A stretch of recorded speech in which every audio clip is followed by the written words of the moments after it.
الحمد لله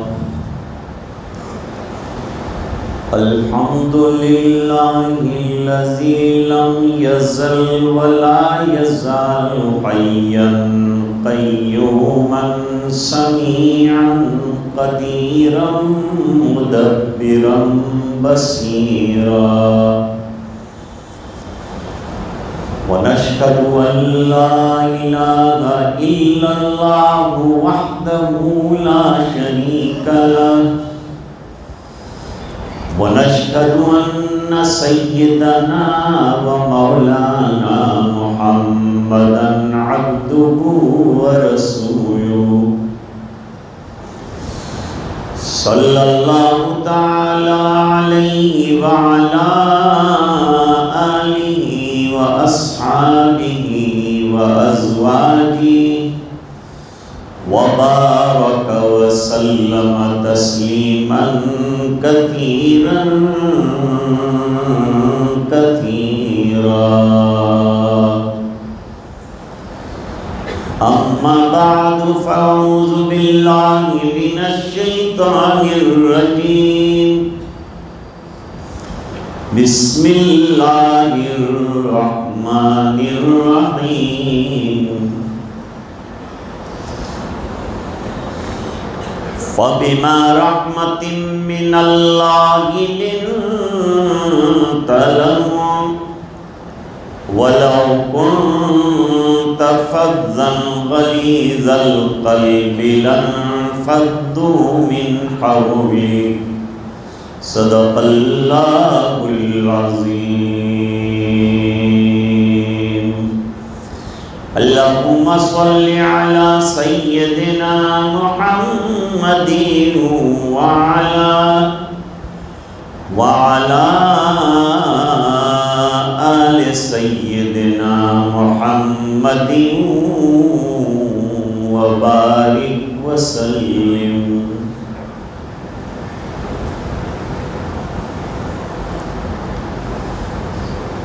حضرات علماء، بزرگوں، دینی بھائیوں، حاضرین مجلس،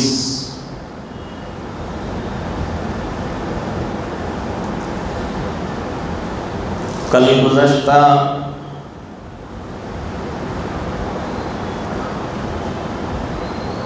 حضور پاک صلی اللہ علیہ وسلم کے اخلاق عالیہ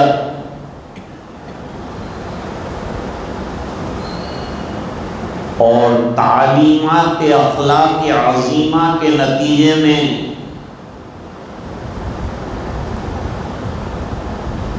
حضرات صحابہ کرام کی زندگی دعوت بن گئی تھی.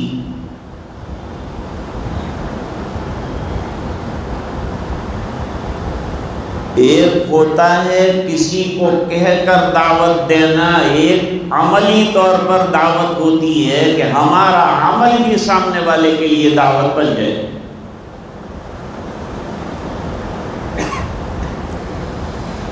دونوں کی اہمیت ہے.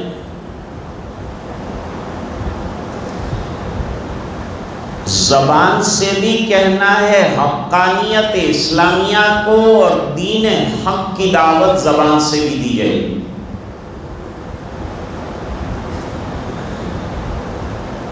گفتار سے بھی دی جائے گی، کردار سے بھی دی جائے گی.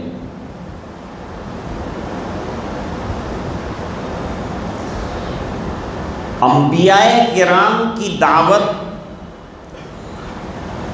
گفتار سے زیادہ کردار کے ذریعے سے ہوتی.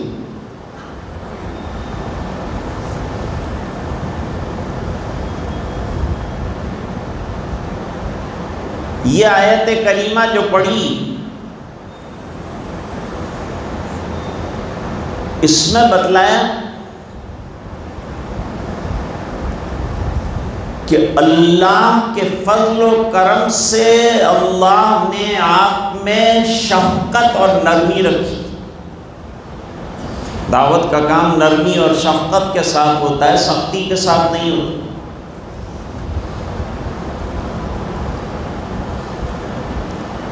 سختی غیروں کے ساتھ نہیں ہوگی، اپنوں کے ساتھ ہوگی۔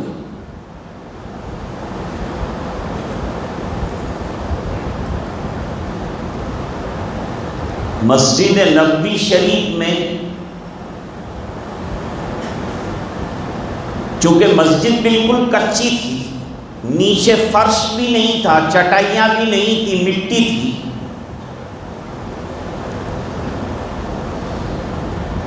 ایک صاحب کو پیشاب کا تقاضا ہو گیا،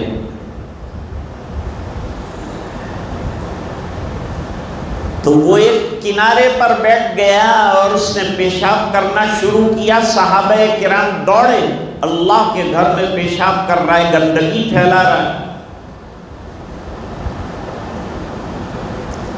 نبی کریم صلی اللہ علیہ وسلم نے روک دیا، اسے فارغ ہونے دو۔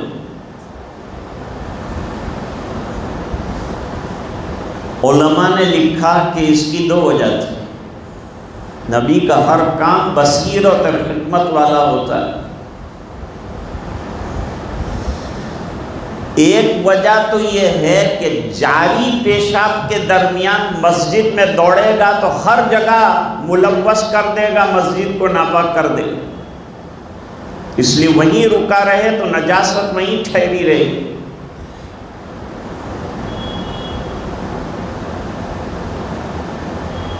دوسری بات یہ لکھی ہے کہ پیشاب کرتے کرتے اگر اچانک روک دیا جائے تو بلیڈر کو نقصان ہوتا ہے، مثانے کو نقصان ہوتا ہے۔ سرکار نہیں چاہتے تھے کہ اس بوڑھے کے مثانے کو نقصان پہنچ جائے۔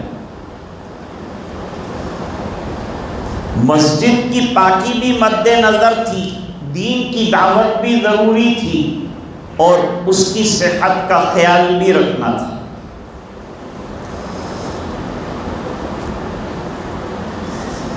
برکف جام شریعت، برکف سندان عشق، ہر ہوسنا کے ندانت جام سندہ باختہ۔ یہ سب پہلوؤں کو سنبھالنا نبی کا کام ہے۔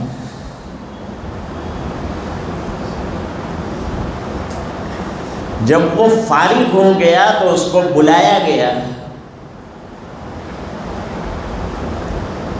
اس کو سمجھایا گیا کہ یہ اللہ کا گھر ہے، پاکیزگی کی جگہ ہے، یہاں پاکیزہ ہو کر آتے ہیں اور مسجد کو صاف رکھنا چاہیے۔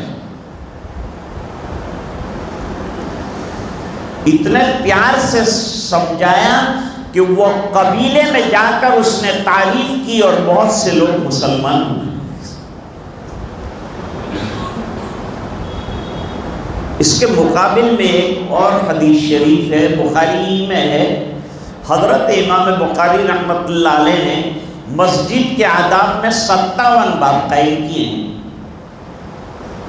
آج کل ہم لوگ مسجد کے آداب کا خیال نہیں رکھتے، مسجد میں گفتگو دنیاوی کرنا، فضول باتیں کرنا منع ہے۔ عبادت کرو، اللہ کو یاد کرو، یا کوئی دین کی فکر کی بات کرو۔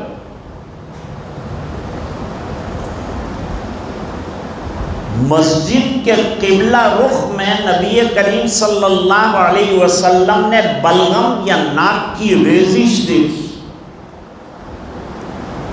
تو ایک پتھر لے کر اپنے دست مبارک سے کھرچا اور کافی غصے کا اظہار فرمایا۔ وہاں معاملہ غیر کا تھا اس لیے نرمی سے پیش آئے، یہاں اپنوں کا معاملہ تھا اس لیے غصہ فرمایا۔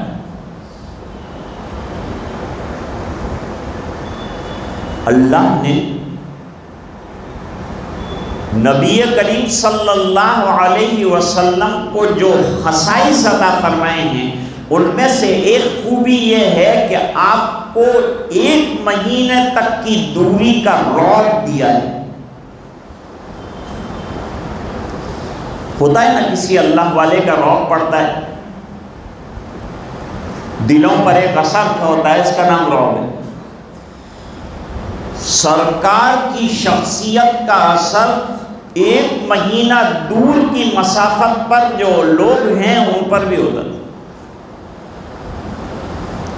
اور اس کی وجہ یہ لکھی کہ سرکار کے اکثر دشمن جو ہیں 1 مہینے کی مسافت تک دوری پر رہتے تھے.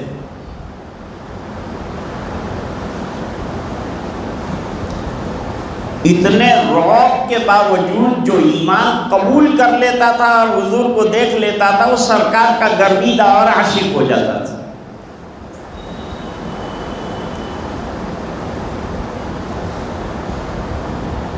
یہ رعب پر ازواج مطہرات گھر میں کیسے رہتی ہوں گی؟ اللہ نے پردہ ڈال دیا تھا اور بے تکلف رہ سکتی تھی، اور سرکار ان کو بے تکلف رکھتے تھے تاکہ وہ گھر گرہستی اور سنسار اچھی طرح چل سکے. ہر وقت رعب بیٹھا ہوگا تو بیچاری بات بھی نہیں کر سکے گی، گفتگو بھی نہیں کر سکے گی، تو رہے گی کیسے؟ یہ سب مصلحتیں.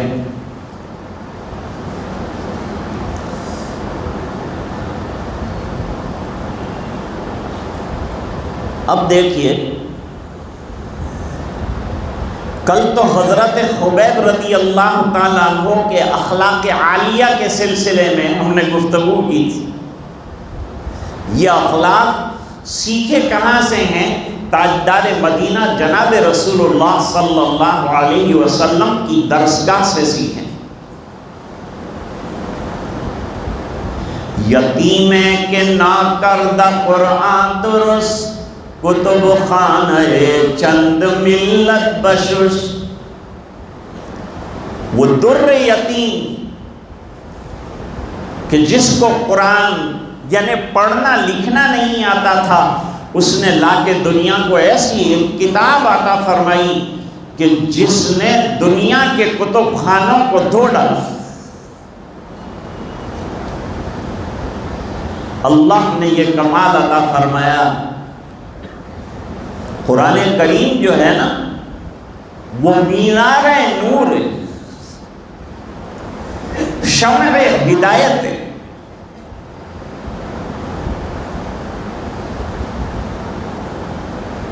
مکے والے اتنی بات جانتے تھے کہ حدود حرم کے اندر کسی کو قتل نہیں کر سکتے. وہ احترام کرتے تھے، اپنے آپ کو ملت ابراہیمی کا فالوور مانتے تھے. حالانکہ ملت ابراہیمی ان کے اندر تھی نہیں، بہت سی شرکیہ چیزیں انہوں نے داخل کی تھی. بہرحال حضرت خبیب رضی اللہ تعالیٰ عنہ کو حدود حرم سے باہر لے گئے. آج بھی آپ مسئلہ جانتے ہوں گے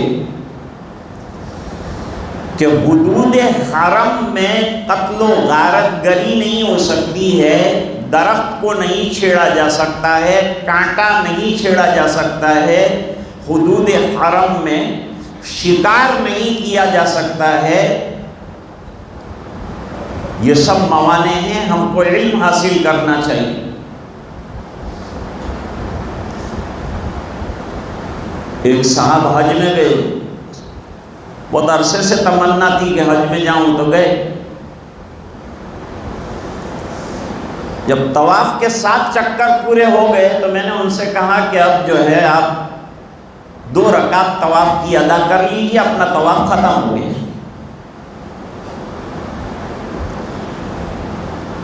انہوں نے جواب دیا میں تو 20 سال کے بعد آیا ہوں، میں تو 25-30 چکر ایک ساتھ کاٹوں.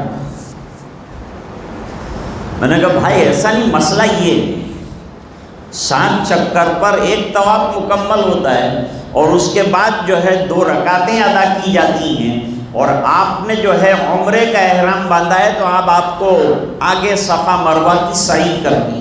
صحیح کرنے کا کہا تو کہا چوپڑا تو ہے نہیں، صحیح کیسے کرنا؟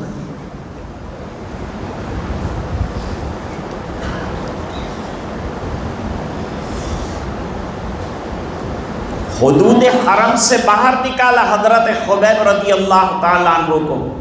ایمانی جذبہ، مرنے کا ڈر نہیں، خوف نہیں. اور اگر مار رہے ہیں تو شہید ہو جاؤں گا، جام شہادت نوش کرنا. مسلمان کی تو چٹ بھی اس کی اور پٹ بھی اس کی. میدان کارزار میں جیت کے آئے تو غازی کہلائے، اور کام آ جائے تو شہید کہلائے.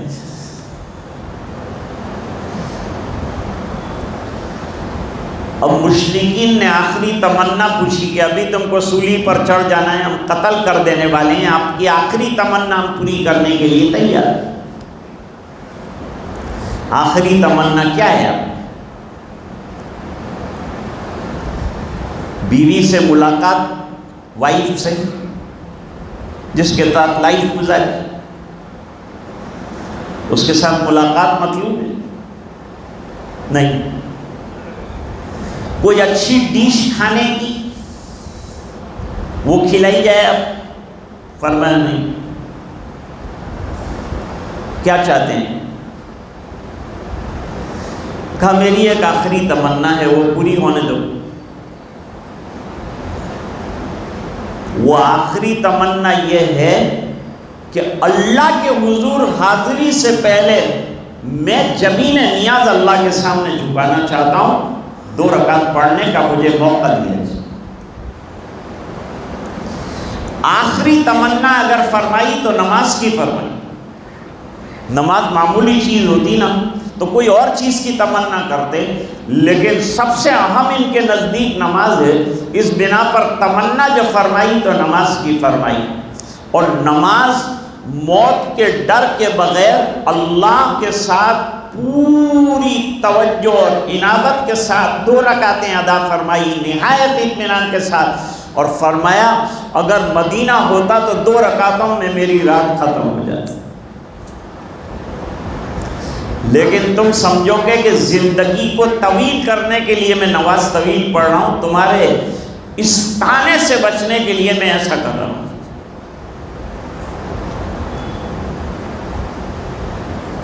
اس سے پتہ چلا کہ نماز بڑی عظیم نعمت ہے۔ ہر پریشانی کے موقع پر، حدیث شریف میں ہے نبی کریم صلی اللہ علیہ وسلم کو جب کوئی پریشانی لاحق ہوتی، اذا حضبه امر بادر الى الصلاۃ، جب حضور پاک صلی اللہ علیہ وسلم کو کوئی گھبراہٹ لاحق ہوتی تو آپ مسجد کی طرف آگے بڑھ جاتے تھے۔ ہوائیں تیز ہوتی تو سرکار کے قدم بھی مسجد کی طرف تیز ہو جاتے۔ خالی یہ ایک نماز ہماری زندگیوں میں کما حق آ جائے تو ہمارے بیڑے دنیا اور آخرت میں پار ہونے کی اللہ کی گارنٹی۔ اللہ کا وعدہ ہے اور وہ وعدہ غلط نہیں ہو سکتا۔ ان اللہ لا یخلف المیعاد۔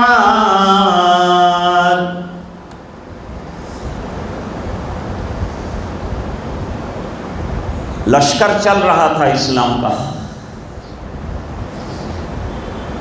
رات ہو گئی۔ رات میں لشکر کی نگرانی کرنی پڑتی ہے، کوئی چوکیدار چاہیے رات کو۔ جیسے ہمارے دعوت کے کام میں رات کو نگرانی کرنے والے احباب ہوتے ہیں، ان کو فضیلت بتائی جاتی۔ ایک رات اللہ کے راستے میں نگرانی کرنا خیر من الدنیا وما فیہا۔ حضور پاک صلی اللہ علیہ وسلم نے فرمایا کون ہے نگرانی کرنے والا، دیکھنے والا؟ آج کی رات لشکر کی نگرانی کرنے کے لیے کون تیار ہے؟ وہاں تو سبھی تیار۔ دشمن کی خبر لینے کے لیے ایک آدمی جا سکتا ہے کہ 2 بھیجیں گے؟ امام بخاری رحمۃ اللہ علیہ نے مسئلہ حل کیا کہ ایک بھی بھیجا جا سکتا ہے۔ غزوہ خندق کے موقع پر حضور پاک صلی اللہ علیہ وسلم نے فرمایا عذاب کی خبر کون لائے گا؟ حضرت زبیر ابن عوام کھڑے ہوئے، پھر پوچھا اور کون جائے گا؟ پھر وہی کھڑے ہوئے۔ تیسری مرتبہ پوچھا، پھر آپ صلی اللہ علیہ وسلم کے سامنے حضرت زبیر نے انگلی اٹھائی تو آپ نے تنے تنہا ان کو سخت سردی کی رات میں بھیجا ہے۔ صحابہ بہادر ہیں نا، اللہ کے دین کی محنت میں اور قربانیوں میں بہادر ہیں، تو نبی اس سے زیادہ بہادر۔ مدینے میں ایک رات بہت گھبراہٹ پھیلی، صحابہ کرام اندھیرے میں جمع ہو گئے کہ کوئی حملہ ہونے والا ہے ہمارے اوپر، کیا ہے؟ آپ کو پتا چلا، آپ بھی آ گئے صحابہ کرام کے پاس، کیوں گھبرا رہے ہو؟ کہا حضور کوئی حملے کا خطرہ معلوم ہوتا ہے، تم یہیں رہو۔ حضور نے آرڈر جاری نہیں کیا۔ ایک صحابی ہیں حضرت ابو طلحہ رضی اللہ تعالیٰ عنہ، ان سے گھوڑا لیا، ننگی پشت پر گھوڑے کی اندھیرے کی رات میں نبی کریم صلی اللہ علیہ وسلم نے مدینے کی پوری بارڈر کا اکیلے تنہا چکر کاٹا اور گھوڑا لا کر واپس کیا، اور فرمایا نبی کریم صلی اللہ علیہ وسلم نے لم تراؤ، گھبرانے کی ضرورت نہیں ہے، کوئی ڈر نہیں ہے، کوئی دشمن نہیں ہے، جاؤ جا کر کے آرام کرو۔ حضور پاک صلی اللہ علیہ وسلم اجود الناس بھی ہیں، احسن الناس بھی ہیں، اور اشجع الناس بھی ہیں، سب سے بہادر بھی ہیں۔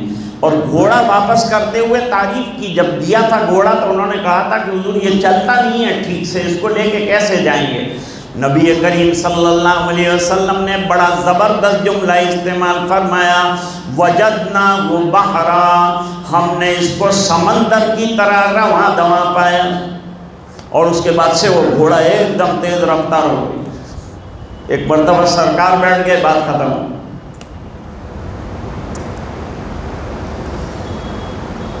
تو نبی کو اللہ نے بہادری بھی عطا فرمائی۔ غزوہ حنین کا موقع تھا، صحابہ کرام پر دروں سے ثقیف اور حوازن نے حملہ کیا اور بچھڑ گئے، صحابہ کرام پسپا ہو گئے۔ نبی کریم صلی اللہ علیہ وسلم تیروں کی برسات میں میدان کے اندر جمے رہے اور اعلان فرمایا، انا النبی لا کذب انا ابن عبد المطلب، میں کوئی جھوٹا نہیں ہوں، سچا ہوں، ابن عبد المطلب ہوں، اللہ کا نبی بنا کر بھیجا گیا ہوں۔ کیا میں جھوٹا تھا جو ابھی تک تم میرے ساتھ رہے اور بچھڑ رہے ہو؟ آ جاؤ الیہ عباد اللہ، تم کو یہ پہاڑوں کے درے کبھی بھی امن و امان نہیں دے سکتے، امن ملے گا تو دامن مصطفیٰ میں ملے صلی اللہ علیہ وسلم۔ جب نام آ جائے میرے آقا کا تو اتنا تو ضرور پڑھ لیا کیجئے، بخیلی مت کیجئے، سرکار پر درود پڑھنے کا ثواب حاصل کیجئے، بڑی عبادت ہے۔ کون نگرانی کرے گا؟ نبی کریم صلی اللہ علیہ وسلم نے فرمایا تو دو صحابہ کرام کھڑے ہو گئے۔ نگرانی کرنا آسان کام بھی ہے، نگرانی کرنا مشکل کام بھی ہے، جان کا خطرہ بھی ہے اور آرام بھی ہے، بس چکر لگانا ہے، دیکھتے رہنا ہے کہ کوئی دشمن تو آ نہیں رہا ہے۔ پہاڑی پر چڑھ گئے دونوں حضرات اور کہاں نگرانی کریں گے، رسول کا حکم پورا کریں گے، اطاعت کریں گے، اور اللہ کا حکم بھی پورا ہو جائے اس کی بھی کوشش کریں گے، دونوں چیزیں ہو جائیں، اللہ کی بھی مان لی جائے اور نبی کریم صلی اللہ علیہ وسلم کی اتباع بھی کر لی جائے۔ یہ دونوں کام کیسے کریں گے؟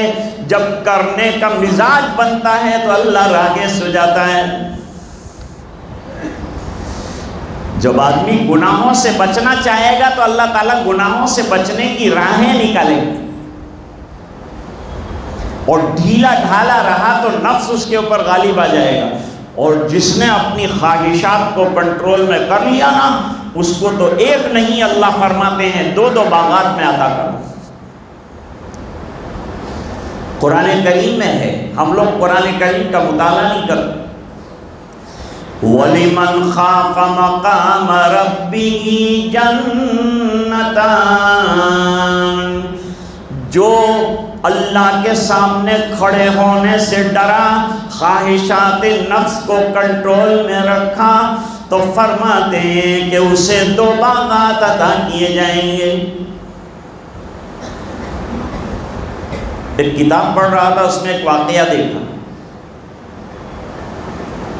حضرت عمر رضی اللہ تعالیٰ عنہ کا زمانہ تھا، یہ خیر القرون کا زمانہ ہے، جس کے اندر مستحب کوئی چھوڑ دے تو اس پر بھی تشویش کا اظہار کیا جاتا تھا، اس نے مستحب کیوں چھوڑا؟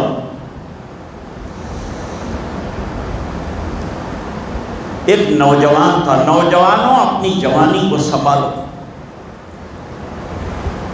کسی خاکی پہ مت کر خاک اپنی زندگانی کو، جوانی کر فدا اس پر کہ جس نے دی جوانی کو. اللہ کے دین کے لیے اپنا جوانی کو قربان کر، جوانی کو اللہ کے راستے میں لگا. وہ 5 وقتہ نمازی تھا، آتا تھا جاتا تھا ایک گلی سے ہمیشہ. ایک خاتون بھی وہ گلی میں رہتی تھی، حسین نوجوان تھا، فریفتہ ہو گئی. کوشش کرنے لگی کہ یہ للچا جائے اور کسی طرح میرے پاس آئے. بہت عرصے تک نفس کے اوپر کنٹرول رکھتا رہا، لیکن اس کی بھی ایک حد ہوتی. ایک دن بے بس ہو گیا. نمازی اور نوجوان اور دیندار اور سنتوں کا پابند، اور نکل کر اس کے گھر چلا گیا. جا رہا تھا نماز پڑھنے، وہاں چلا گیا. لڑکی نے بڑی آؤ بھگت کی، خیر مقدم کیا، خواہش کی تکمیل کا اظہار کیا. اب جب بالکل بستر پر بیٹھ گیا اور گناہ اب ہو جائے اور تب ہو جائے ایسی گھڑی آ گئی، تب اچانک اللہ تعالیٰ نے اس کے دل میں، قرآن کریم کا حافظ تھا، پڑھتا رہتا تھا قرآن کریم، تو ایک آیت اس کے دل پر کھول دی. اللہ تعالیٰ کھولتے ہیں کبھی. ان الذین اتقوا اذا مسهم طائف من الشیطان تذکروا فاذا هم مبصرون.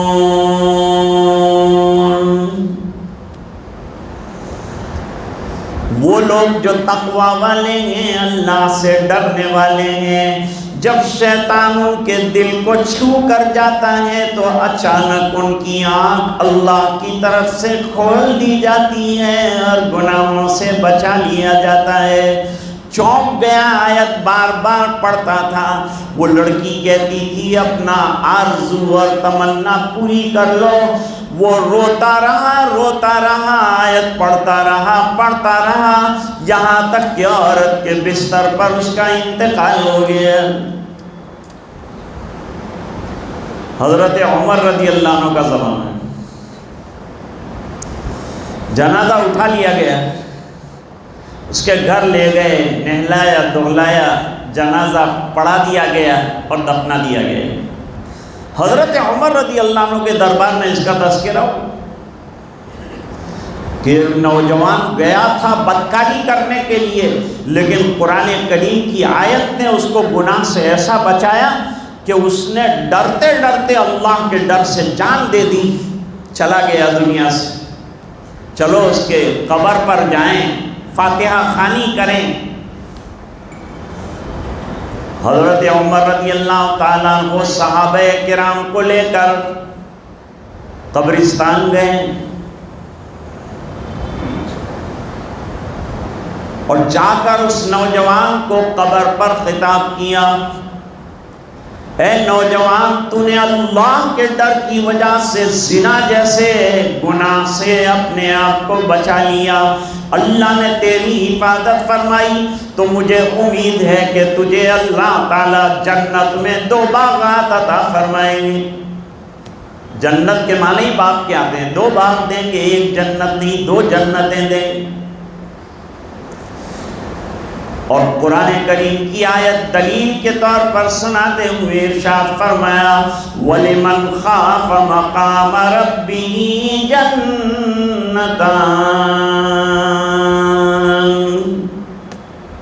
اندر سے آواز آئی امیر المومنین آپ نے سچ فرمایا، میرے رب نے سچ فرمایا، اللہ نے وعدہ پورا فرما دیا.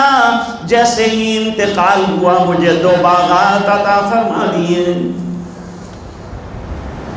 گناہوں سے اپنے آپ کو بچاؤ، اللہ کا ڈر اپنے اندر پیدا کرو، یہ بہت بڑی چیز. رات کا وقت نگرانی کے لیے دونوں پہاڑ پر چڑھیں، کیا کریں؟ ایک نے کہا تم نگرانی کرو لشکر کی، میں نماز میں لگ جاتا ہوں، کیونکہ نماز ان کا محبوب مشغلہ ہے۔ حضرت امام بخاری رحمۃ اللہ علیہ کو ایک دوست نے اپنے باغیچے میں، اپنے گارڈن میں دعوت دی کہ آج کھانا اپنے گارڈن میں کھائیں گے۔ جب گئے تو کھانا تیار نہیں ہوا تھا۔ امام بخاری رحمۃ اللہ علیہ نے نوافل کی نیت باندھ لی، نماز پڑھنا شروع کیا۔ روزانہ 15 پارے تہجد میں تلاوت کرتے ہیں۔ امام بخاری رحمۃ اللہ علیہ حافظ قرآن تھے، جیسے حافظ حدیث تھے۔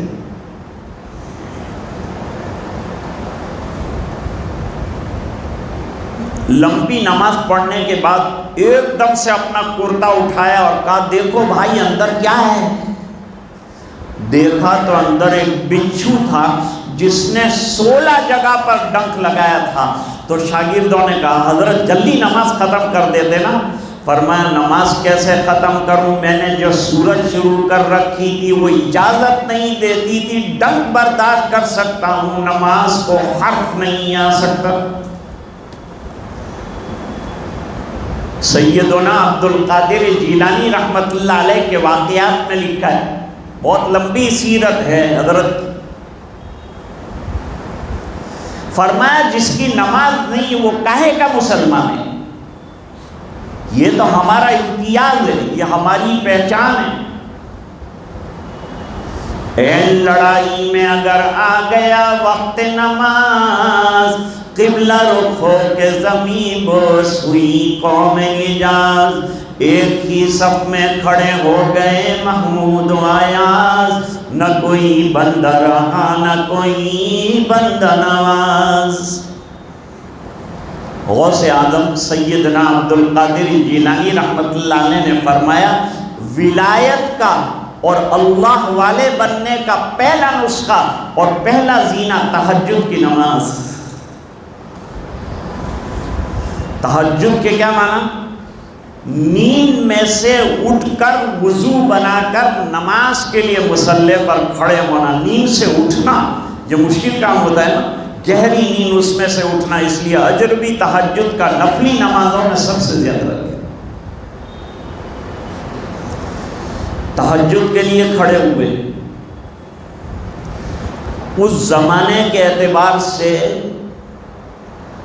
عبد القادر جیلانی رحمۃ اللہ علیہ کو بہترین گھوڑا ملا تھا، اس کی قیمت اس زمانے کے اعتبار سے 21,000 دراہیم، 21,000 اشرفیاں اس کی قیمت۔ جیسے ہی نماز میں کھڑے ہوئے تو چور تو علماء کو بھی لوٹ جاتا ہے، کوئی راہ نہیں دیکھتا کہ یہ عالی نے جو اس کے پیسے نہیں چورا،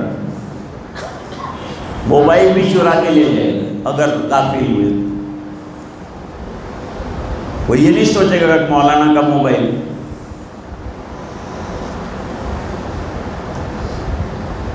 تو جیسے ہی حضرت نے تحریمہ باندھا، اس نے گھوڑا کھولا، لے کے چلا گیا۔ حضرت نے نماز نہیں توڑی، گھوڑا جاتا ہوا دیکھا، نماز اطمینان کے ساتھ ادا کرتے رہے۔ فجر میں نماز کے بعد مجلس ہوتی تھی حضرت، مریدین بیٹھتے تھے، شاگرد بیٹھتے تھے، شاگردوں کے سامنے ذکر کیا کہ آج رات کو میں تہجد شروع کیا اور ایک چور میرا 21,000 کا گھوڑا لے گیا۔ تو حضرت 4 آنے کے لیے نماز تو نفلی توڑ سکتے ہیں، آپ نے کیوں جو ہے نماز نہیں توڑ دی؟ پھر دوبارہ نماز تو قضا بھی کر سکتے ہیں، گھوڑا اتنا قیمتی چلا گیا، اب کہاں سے آئے گا؟ فرمایا میرے نزدیک 21,000 کے گھوڑے سے نماز کا ویلیو زیادہ ہے۔ ہم لوگ سب جو ہے عبد القادر جیلانی رحمۃ اللہ علیہ کے متوالے اور چاہنے والے، اور کوئی اللہ کے ولی کی دشمنی کرے تو اللہ کے ساتھ جنگ ہے۔ کوئی اللہ کے ولی کے ساتھ دشمنی اور غلط بات نہیں کر سکتا، سب اللہ کے پسندیدہ بندے تھے۔ حضرت نے فرمایا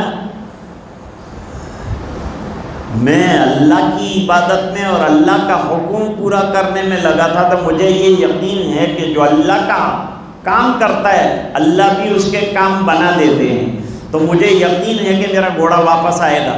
لوگوں نے کہا اوے آ زمانو نتھی آ گھوڑو جઈને پاچھو آوے، کہ આવતો હોય પાછો ઘોડો, આટલો કિંમતી ઘોડો લઈ ગયો તો પાછો લાવે?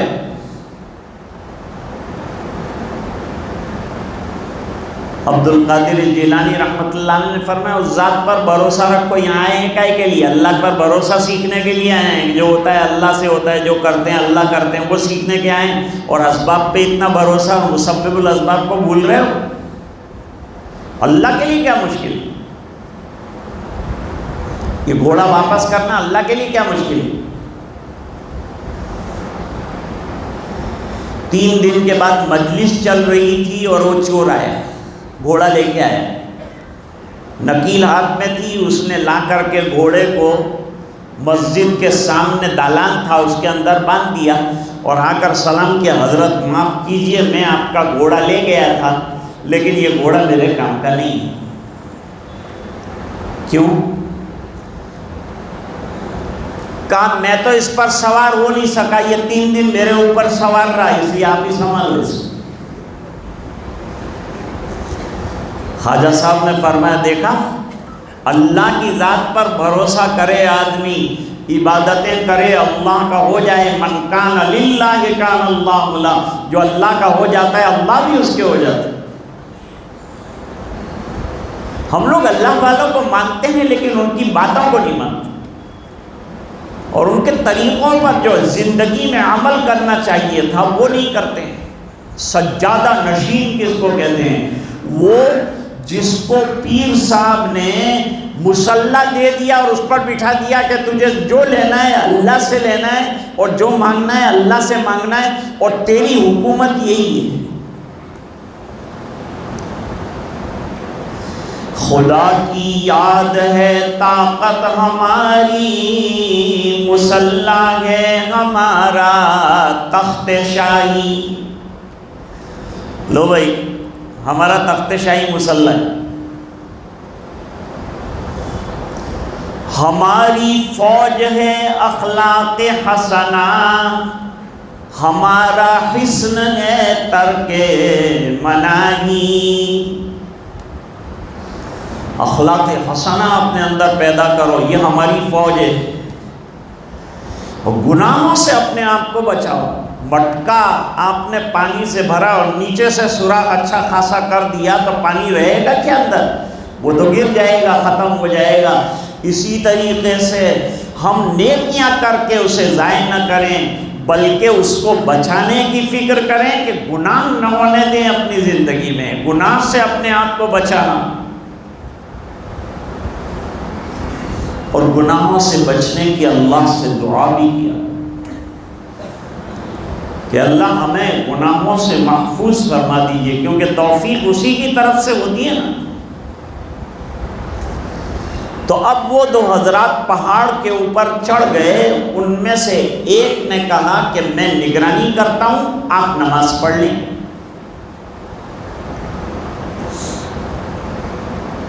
اور جب آدھی رات تک میری نماز تہجد پوری ہو جائے گی، نماز پوری ہو جائے گی، اس کے بعد میں نگرانی کروں گا اور آپ نماز پر کھڑے ہو جانا، تو ہماری نماز بھی ہو جائے گی، رسول کا حکم بھی پورا ہو جائے گا۔ شروع کر دی نماز۔ وہ صاحب نگرانی کے لیے بیٹھ گئے، لمبی نماز انہوں نے پڑھی۔ اچانک سنسناہٹ کی آواز آئی، خون کا ریلا نکل کر وہ بیٹھے ہوئے شخص کے پاس آیا۔ اس نے دیکھا یہ تو بلڈ ہے، خون ہے، کہاں سے آ رہا ہے؟ وہ بلڈ جو ہے وہ صحابی جو کھڑے تھے ان کے جسم میں سے اور ان کی پشت میں سے رس رس کر آ رہا تھا۔ تو یہ بے چین ہو گئے اور دیکھا تو کئی تیر آ کر کے لگے ہوئے ہیں۔ دشمن نے آہٹ پا کر وہ کھڑے ہوئے صحابی کو جو نماز میں تھے لگاتار کئی تیر مارے، خون ہو گئے، لیکن نماز ختم نہیں کرتے۔ کیا عبادت کا ذوق اور کیا نمازوں سے عشق ہے اور تعلق ہے۔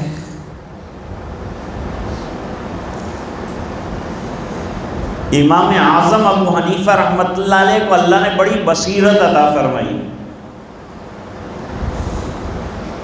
ان کے پاس ایک آدمی آیا کہ حضرت میں نے ایک چیز گھر میں رکھی تھی لیکن کہاں رکھی ہے وہ میں ڈھونڈ کے تھک گیا، ملتی نہیں، تو آپ کوئی نسخہ بتائیے۔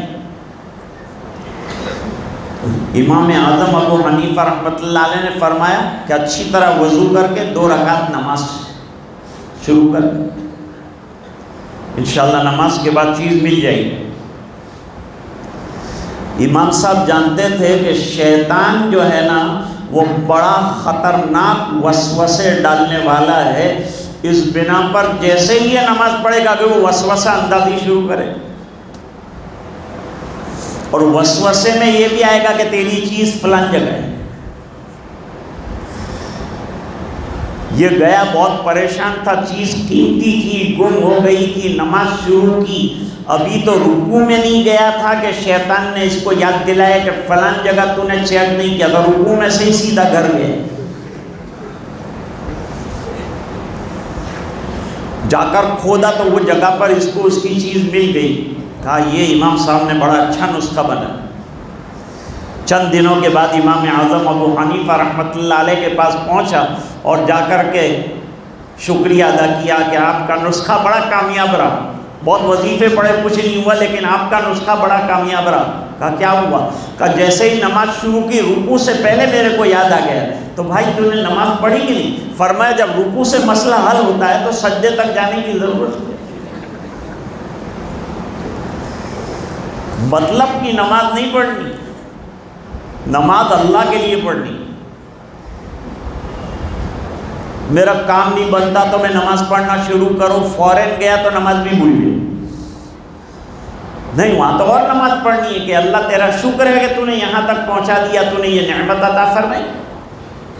اللہ کی نعمتوں پر شکریہ یہ ہے کہ مزید عبادتیں بڑھ جانا چاہیے، شکر کی علامت ہے کہ عبادت بڑھ جائے، شکر کی علامت ہے۔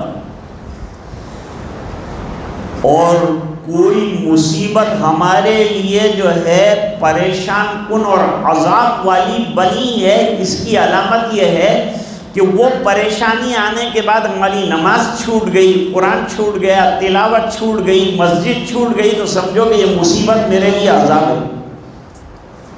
کچھ اللہ کے بندے ایسے ہیں کہ جب پریشانی آتی ہے تو مسجد کا کھوٹا بن جاتے ہیں، اور نمازیں پڑھتے ہیں، عبادتیں کرتے ہیں، اللہ سے مانگتے ہیں، روتے ہیں، اور اللہ تو دینے والا ہے، نمازوں پر دینے کا وعدہ ہے اللہ کا، لیکن ہم کو لینا ہے اللہ سے تو اللہ کو راضی کر کے لینا ہے۔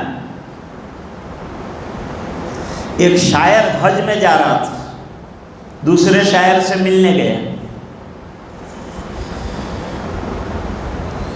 وہ شاعر نے تانا دیا خدا تو ہر جگہ ہے، کعبہ کیوں چلے زاہد، خدا سے ملنا ہے یا خدا کے گھر سے ملنا ہے؟ اس نے جواب دیا خدا تو ہر جگہ ہے، کعبہ اس لیے چلے زاہد، خدا سے ملنا ہے لیکن خدا کے گھر میں ملنا ہے۔ تو بات عرض کر رہا تھا کہ عبادات میں، چونکہ کل میں نے بات شروع کی تھی حضرت خبیب رضی اللہ تعالیٰ عنہ کا واقعہ، تو کچھ لوگوں کو اشکال تھا کہ یہ بیچ میں سے کیسے ختم کر دیا۔ بیچ میں سے نہیں ختم کیا، کل جو ہے وہ بنیاد اور تھی، اخلاق کی بنیاد پر گفتگو کر رہے تھے۔ آج جو ہے وہی آیت کریمہ آپ کی خدمت میں پیش کی ہے، لیکن اخلاق پر جو ہے آج گفتگو نہیں ہو سکی۔ حضرت خبیب کا واقعہ پورا کرنے میں یہ صحابی کا واقعہ ہمارے سامنے آیا، کیسا اپنے وقت کو کام کا بنایا جائے۔ آج ہمیں اپنے اوقات کو قیمتی بنانا ہے، ہم نے اپنے اوقات کو ضائع کرنا شروع کر دیا ہے، اس بنا پر کہ موبائل پر کتنا بڑا وقت طے کر لو، میرے نوجوان دوستو طے کر لو کہ آدھا گھنٹہ پاؤ گھنٹہ ہم جو ہے موبائل پر قرآن پڑھو، اچھی باتیں جو ہیں وہ شیئر کرو، احادیث مبارکہ شیئر کرو، علماء کے وعظ شیئر کرو، باقی فضول جو چیٹس ہیں اور انسٹاگرام پر اور جو فضولیات چلتی ہیں ان کو بند کرو، اپنے وقت کی قیمت جانو۔ اس بنا پر کہ اسلام نے وقت کی قیمت کی قدر کرنے کے لیے قسم کھائی۔ اللہ تعالیٰ قرآن میں فرماتے ہیں وَالْعَصْرِ إِنَّ الْإِنسَانَ لَفِي خُسْرٍ، ٹائم کی قسم کھا رہے ہیں اللہ تعالیٰ، وقت کی قسم کھا رہے ہیں اللہ تعالیٰ، اور بتا رہے ہیں کہ وقت بڑا ویلیویبل ہے، ختم ہو جانے والا ہے، تمہارے ہاتھ میں رہنے والی چیز نہیں ہے، اس لیے یوٹیلائز کرو، اس کا استعمال کرو، ہر لمحہ زبان کو اللہ کی یاد میں لگا کے رکھو، ذکر اللہ میں لگا کے رکھو، جیب میں تسبیح رکھا کرو، اللہ کی یاد کیا کرو، دنیا کے کام کیا کرو، کوئی منع نہیں کرتا، ترقی کرتے رہو، آگے بڑھو، لیکن ایک بات ضرور یاد رکھو کہ تمہارا زبان کا نظام اللہ کے ذکر سے سرشار رہنا چاہیے۔ تو عرض کر رہا تھا کہ کل کا جو واقعہ چل رہا تھا وہ آج پورا ہو رہا ہے۔ حضرت خبیب رضی اللہ تعالیٰ عنہ کو جب سولی پر لٹکایا اس سے پہلے انہوں نے عربی میں شعر پڑھے، وہ دیکھیے کیا ہے۔ لستو بالیغین اقتل مسلما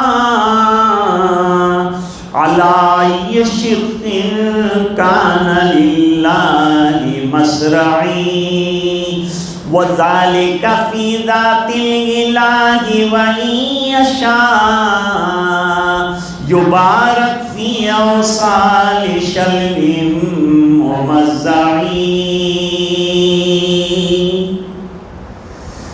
فرماتے ہیں اگر میں دنیا سے ایمان پر جاتا ہوں، جتنے اعمال ہم لوگ کر رہے ہیں نا، یہ تمام اعمال پر ہمیں کچھ ملے گا کہ نہیں، اس کا دار و مدار اس بات پر ہے کہ ہمارا خاتمہ ایمان پر ہوتا ہے۔ اگر ایمان پر خاتمہ ہو گیا تو تمام اعمال پر اللہ تعالیٰ اجر اور ثواب عطا فرمائیں گے، اور خدا نخواستہ آخری وقت میں پیر پھسل گیا اور بغیر ایمان کے گئے تو سب اعمال اکارت ہو سکتے ہیں۔ انما الاعمال بالخواتیم، اس کا معنی یہ ہے